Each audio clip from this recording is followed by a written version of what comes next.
Hello everyone, কেমন আছো সকলে? আশা করি সকলেই ভালো আছে। তো চলে এসেছে আজকে মিনি ব্লগ নয়, আজকে করব গরুর মাংসের কোপ্তা। তো সেই রেসিপিটি তোমাদের সাথে শেয়ার করব। দেখো সব রেডি করে নিয়েছি, আদা রসুন পেস্ট, মশলা, পেঁয়াজ বাটা। তো চলো শুরু করা যাক রেসিপিটা। তো পেঁয়াজ বাটার মধ্যে দিয়ে দিচ্ছি মাংসর কোটাটা, তারপরে সব রকম মশলা দিয়ে দেবো। হলুদ, লঙ্কা গুঁড়ো, জিরে গুঁড়ো, ধনে গুঁড়ো, কাঁচা লঙ্কা কুচনো, একটু সাদা তেল আর পরিমাণ মতো নুন, আর দিয়ে দিলাম পরিমাণ মতো বেসন। তারপর দিয়ে দেব আদা রসুন বাটার পেস্ট। তো তারপরে এটাকে আমি ভালো করে হাতে করে মেখে নেব।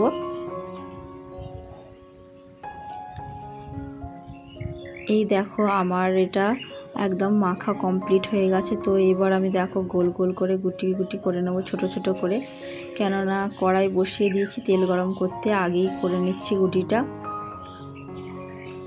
এই দেখো হয়ে গেল। তো আমার অর্ধেক হয়ে গেছে গুটি, আর কিছুটা বাকি আছে, করে নেব।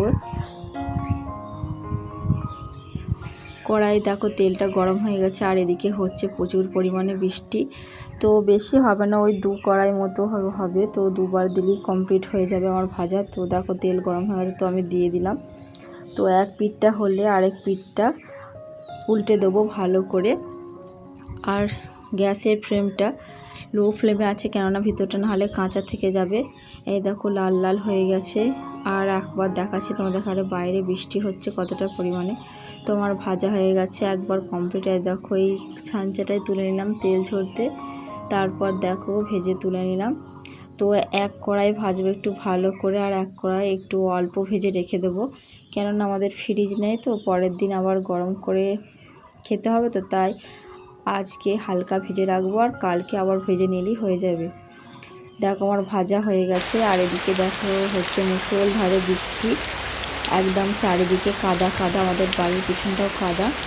তো দেখো ফ্রেন্ডস, হয়ে গেছে আমার গরুর মাংসের কোপ্তা। তো আমি খেতে থাকি কোপ্তা গরম গরম ধোঁয়াটা। আর তোমরা আমার চ্যানেলটা সাবস্ক্রাইব করে দিও। দেখা হচ্ছে নেক্সট মিনি ব্লগে।